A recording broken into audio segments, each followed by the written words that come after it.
So the next thing I want to move on to, and we're almost done here, is touch on LinkedIn groups. The next seminar that I'm doing, we're going to go really deep on how to optimize LinkedIn groups, not only the ones that you join and belong to, but the ones that you can create.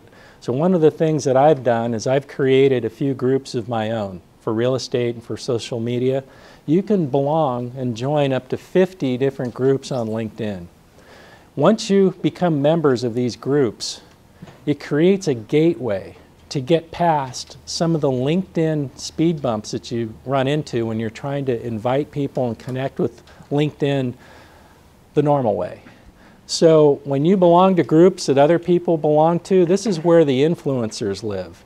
In other words, a lot of the decision makers, the powerful CEOs, their profiles are locked down. You don't get to connect with them unless you're in their inside circle. There's just no way. They're not going to accept it even if you ask them. But a lot of them are running these groups. They're actually forums. Or they're members of them. And so there's a way to backdoor that particular roadblock that you may have and become part of that feed, that discussion on these groups so they get to know you. So a good example of that is anybody in real estate that's working the foreclosure market. If you want to handle foreclosure listings, you need to find a way to find these asset managers that control the inventory and who decide who's going to get the business. Those people aren't easy to find most of the time. You have to know somebody that knows somebody, and you have to prove yourself, right? So LinkedIn is a fabulous place to build a really powerful profile that is focused on that part of your business. But you can find these groups on LinkedIn where these asset managers hang out. Now all of a sudden, guess what? You're on the inside track with these guys. Nationwide, worldwide, doesn't matter. That's why groups are so powerful. They're also a great resource for lots of information. Yeah. Pertaining to your field. So, you know, a lot of us in the room probably don't have a blog, and if they have one, they're not blogging much, if at all, because the perception of blogging is, who has the time, what am I going to say, who am I going to talk to, and is anybody listening? Right? So what's great about LinkedIn is as a place to start, LinkedIn is all of that. Go join some groups. Just go answer questions that come up on these discussion feeds. It takes a couple of minutes a day to do that, but you become a thought leader in that industry. And by the way, you just put a little link in there. If they click on it, it takes them right back to your blog or website, and now you start to get them into your own environment and you start to connect with them that way. So when you join groups, here's a caveat. The first thing you want to do when you join any group is go into the settings for that group and adjust the email frequency.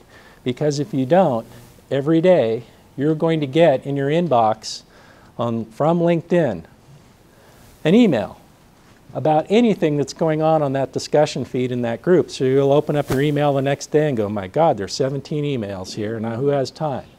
So the way that I do it is I'll go in and I'll just change it to weekly. So once a week, they push it out on a Sunday or a Monday, and it's an aggregate of all the email, or in my email, of all the conversations that occurred for that particular group. There are some groups where maybe you don't want any email from them, so you just hit no email.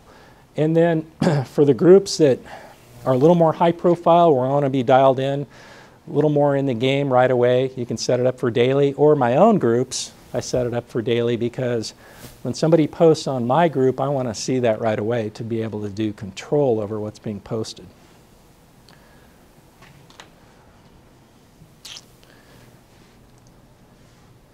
So when you belong to a group, or whether you run a group yourself, this is what's called a discussion. It's like a news feed. It's similar to your Facebook page where you have your news feed. Well, this is a discussion news feed. And so this is where you can post information, you can share it. If you are running the group, you can approve the information. If you're posting it as a group manager, you can take your post and you can make it the manager's favorite. So when someone comes to your group, it's highlighted up on this corner over here and you'll see it in prominence. But there's another strategy about groups that I'll get to in just a second. Oh, here's another thing that you can do. This is where some of the automation comes in with LinkedIn. When you're in groups, you go over to templates right down here. And you can change the standard messages. So when people request to join your group, or they've just joined it, if you've had this set up on auto send, you can customize the message.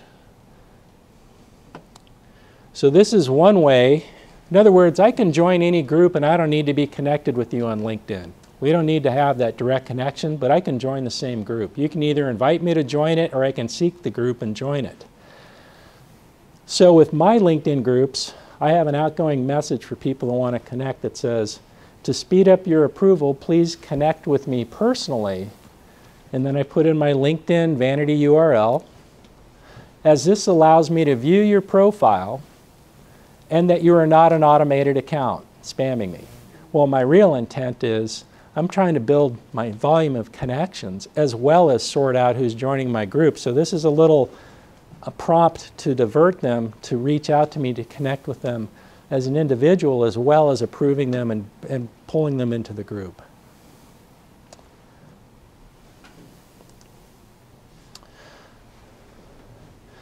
So this is a LinkedIn group. Here's the manager's choice over to the side of a posting that has been changed. You can change this at will anytime. The other thing about groups is you can make them private or you can make them open.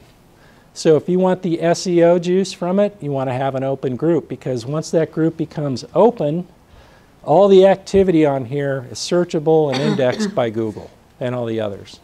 If you keep it closed, then you've shielded that off. Why would you have a closed group? Probably because it might be by invitation only. It might be, internal to your company, where you have people that are within your company, colleagues or clients, where you want to reach out to them in an easy way through LinkedIn and shield out everybody else.